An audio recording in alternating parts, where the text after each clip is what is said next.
Hello, happy night. Kasi maganda yung balita, yung nakita ko. Well, about yung the in the Philippines about the lady that returned the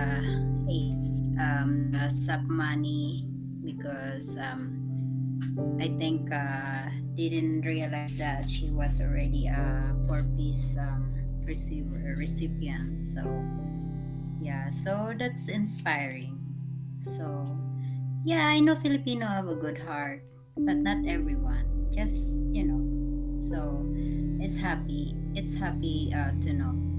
And then okay, about updates for Las Vegas COVID-19, which is I always wish for that to, like yesterday when I checked, I didn't see any the update, so I didn't read it because it's same update that the other day. So, but today it increased so high from 4,998 the other day, and now it's like I see like 5,000, and it's not only 5,000, it's more, and that's sad.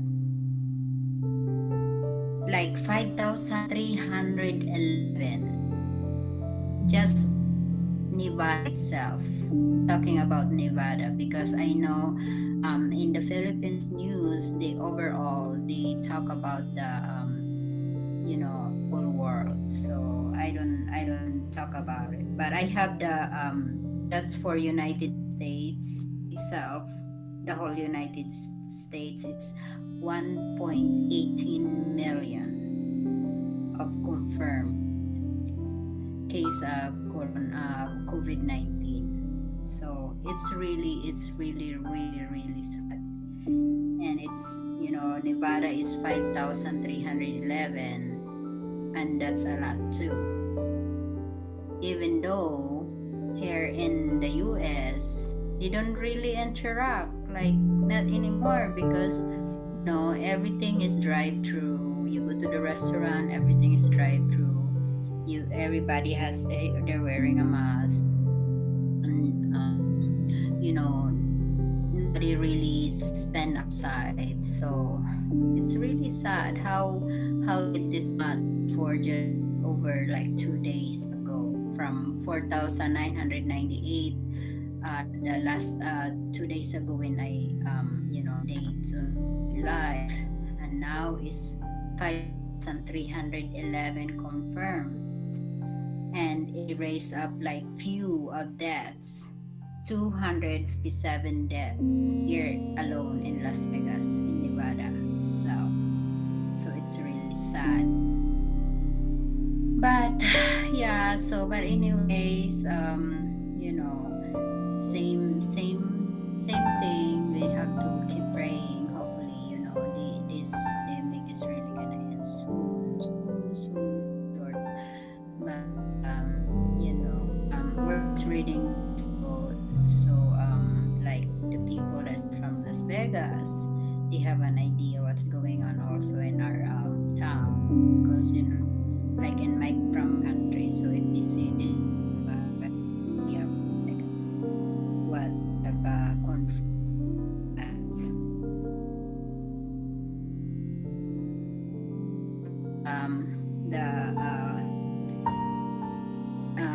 the woman that returned the money from like the 5K and returned it.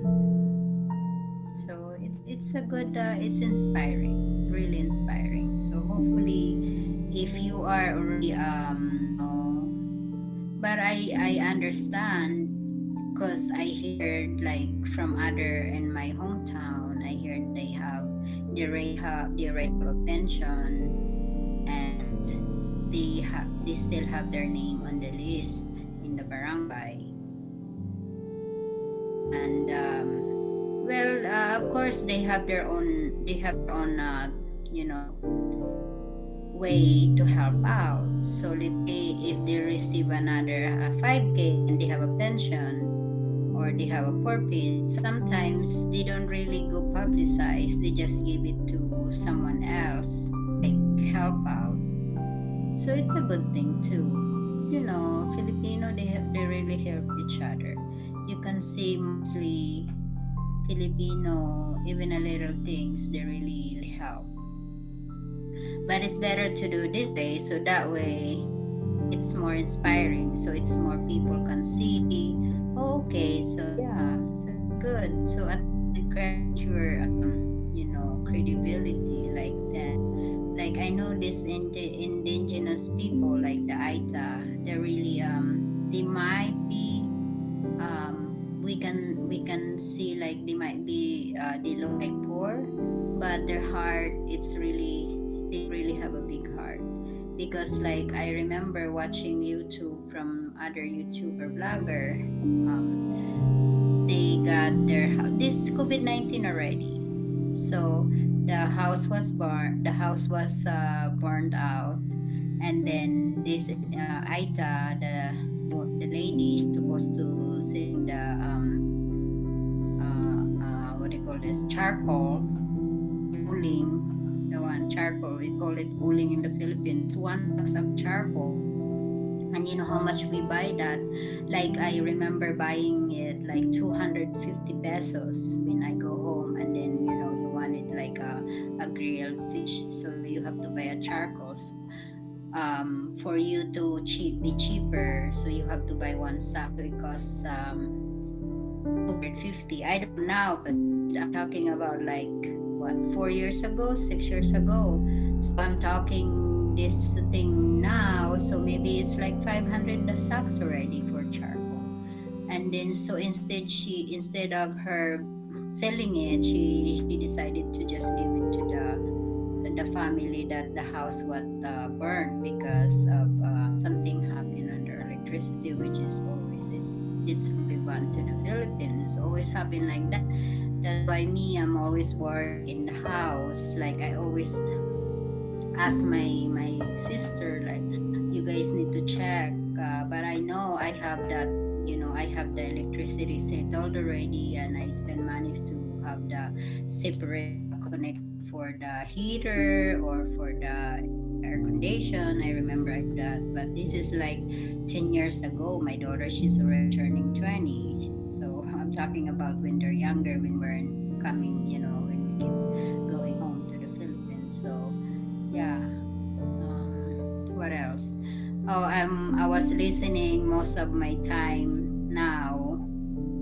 Like I know it's 1 o'clock in the afternoon in the Philippines. Here it's 10 in the night. I was listening to news about the PhilHealth, and that's really sad.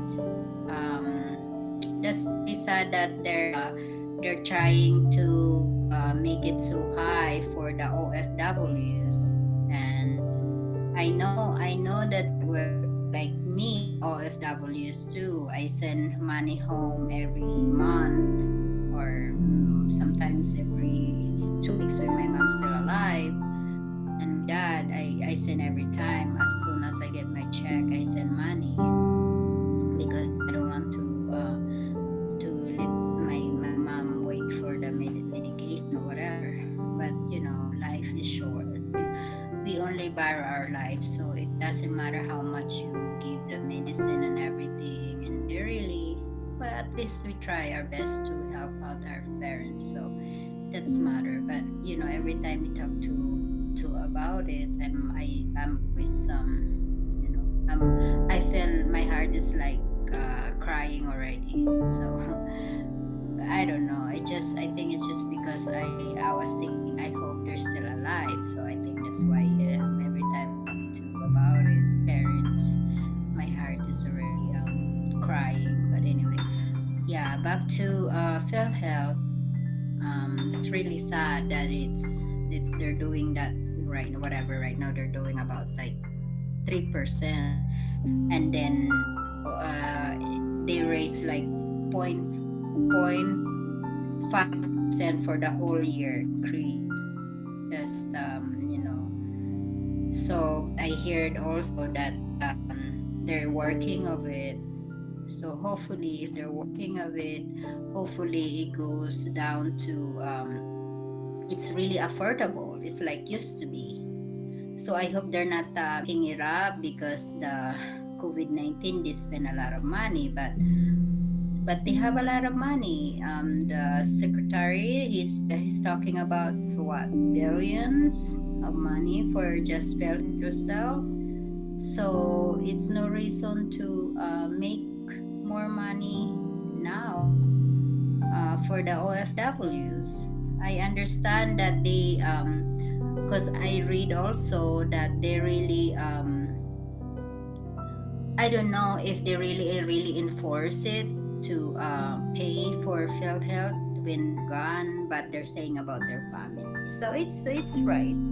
I think it makes sense too that they're going to enforce it, but hopefully put that 3%. So they're talking about what 1,800 per month. That's only for one person, one OFWs. So they're talking about 26,000 more a year for each person for OFWs. So I think it's okay, uh, but the problem is, I noticed when my sister she used her problem for my mom. It's really less. I mean, my mom got stroke, and I spent like 50,000 pesos. And on top of that, my sister said that she already used her health for her because she was senior citizen already, and I still pay much. So it don't make sense to pay more, and then in the end, when because they're talking like it is covered. This is not covered on that. So what's really covered? Okay, we understand is really covered for certain types of illnesses, but it's not good.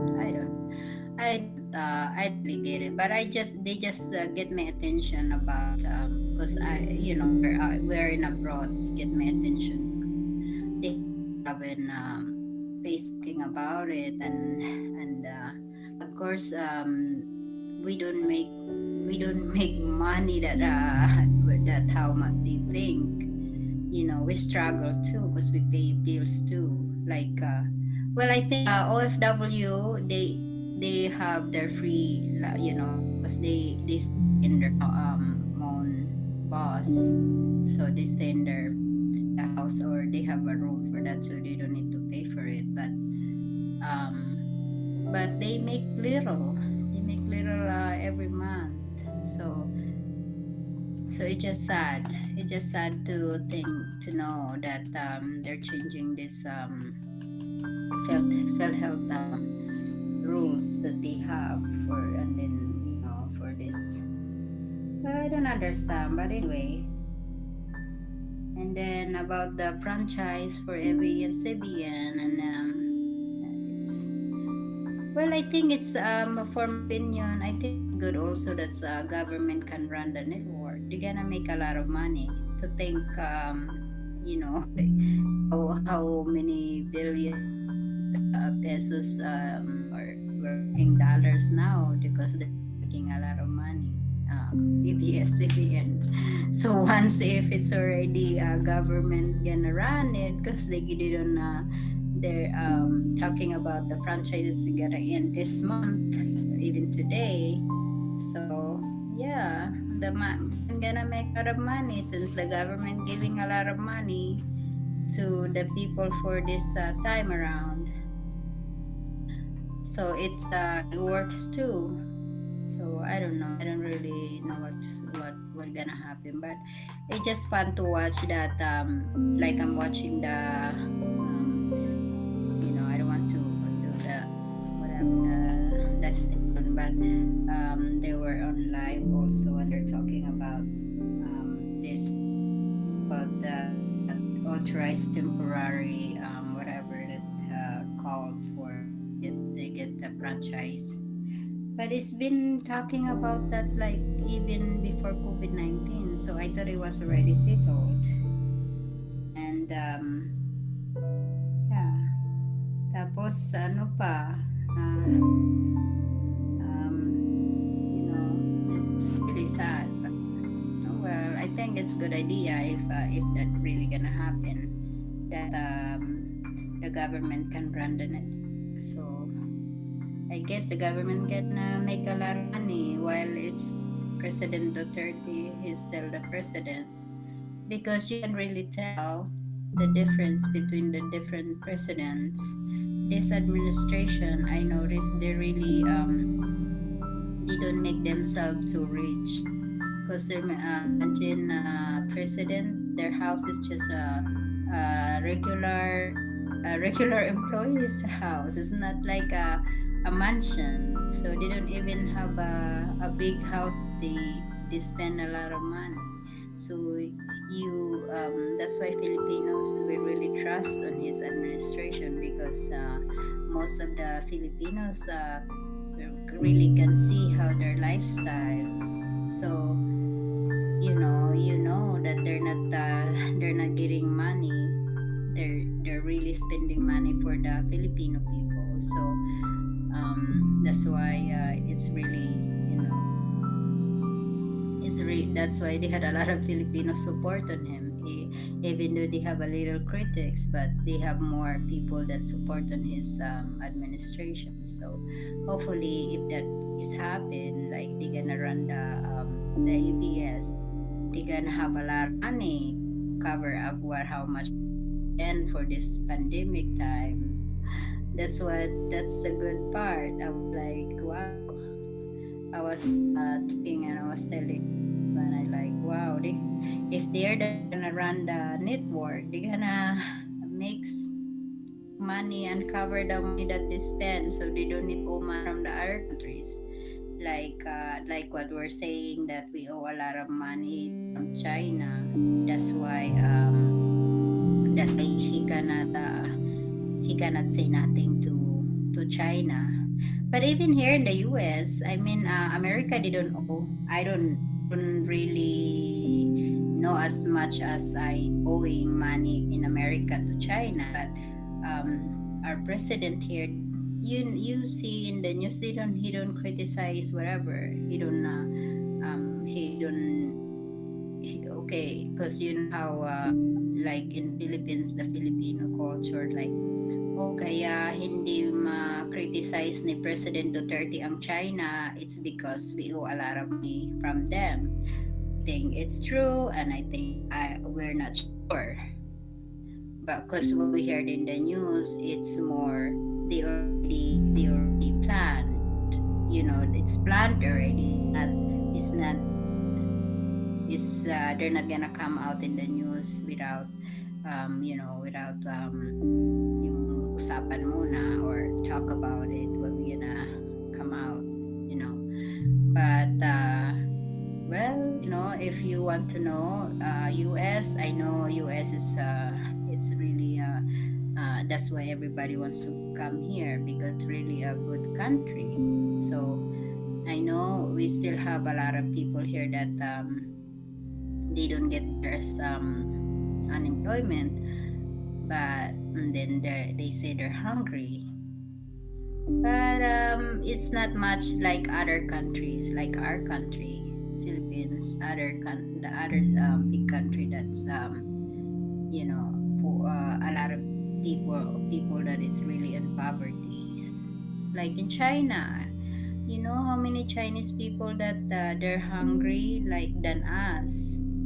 Did we notice that, like, that's like somehow we have these funny quotes that we said that Philippines is already half China, because it's a lot of Chinese people, as well as China had a lot of Filipinos too.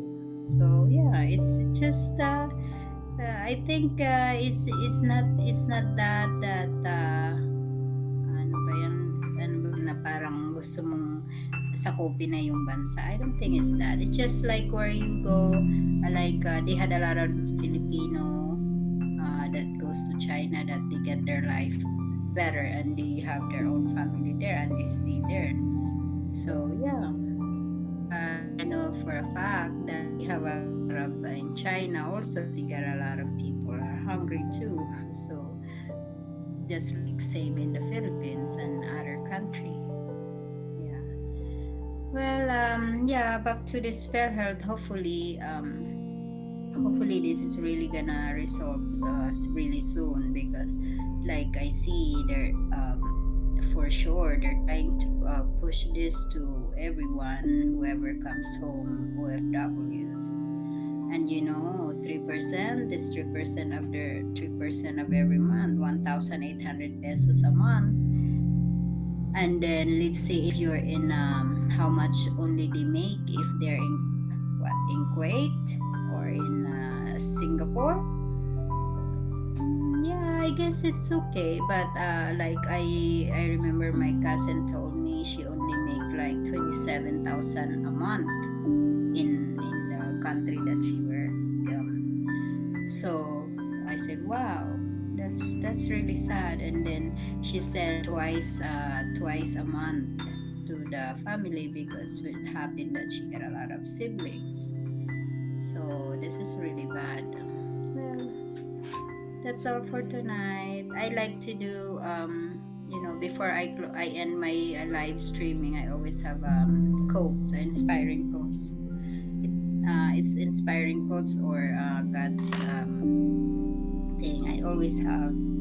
And somehow I'm planning to do funny quotes, but I really cannot find English funny quotes. But I have inspiring quotes for COVID-19. Okay, we have this one. They some of us are still scared of getting the virus, even though we already know how to prevent it, like washing hands and wearing masks. But still, we still worried. Like I'm still worried. Like I hear my husband coughing and like, are you okay? Like that. Because we're still worried. And then some of us, uh, you know, rush to get the I'm still thankful that some of us are still thankful that you're okay, not like your family like me. I'm glad my everyone is okay in the house. So some of us are still planning to stay home because we're still thinking like us. We never it's not if it's not really really important, we try not to go out. Even we drive car, we don't need to go um other people cars because you have your own, but still we still try to stay home if we don't really really need it to get out. So yeah, that's and then hopefully God really hear our prayers for all of us praying. So hopefully God hears our prayers that this one will on end soon. So thank God and good night. Thank you for tuning in. Okay, bye.